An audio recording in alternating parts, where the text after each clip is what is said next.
بزرگ فرماتے ہیں میں نے دعا مانگنے کا طریقہ اپنی بیوی سے سیکھا۔ حضرت وہ کس طرح؟ فرمانے لگے میری بیوی نے نا مجھے کوئی کام بتایا، کچھ پیسوں کی ضرورت کے لیے کہا، تو میں نے اسے کہا کہ بھئی ابھی میرے پاس نہیں ہے، کچھ دنوں میں آتے ہیں تو میں دے دوں گا۔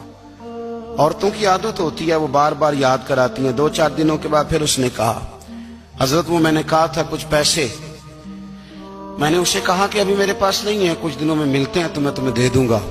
اس نے کچھ دنوں کے بعد پھر کہا حضور وہ میں نے کچھ پیسے کہے تھے۔ فرماتے میں نے ڈانٹ دیا، میں نے کہا کہ کیا تو روز مجھے شرمندہ کرتی ہے، کہا نا میرے پاس نہیں ہے، ہوں گے تو دے دوں گا، تو روز یاد کراتی ہے۔ فرماتے ہیں اس نے پہلے تو میری ڈانٹ کو سہا، پھر میرے سخت جملوں نے اس کی آنکھوں میں آنسو پیدا کر دیے، پھر اس نے اپنے آنچل میں اپنے اس دکھ کو سمیٹا، اور پھر اس نے ایک جملہ کہا تو میں رو پڑا، اور مجھے اپنے رب سے مانگنے کا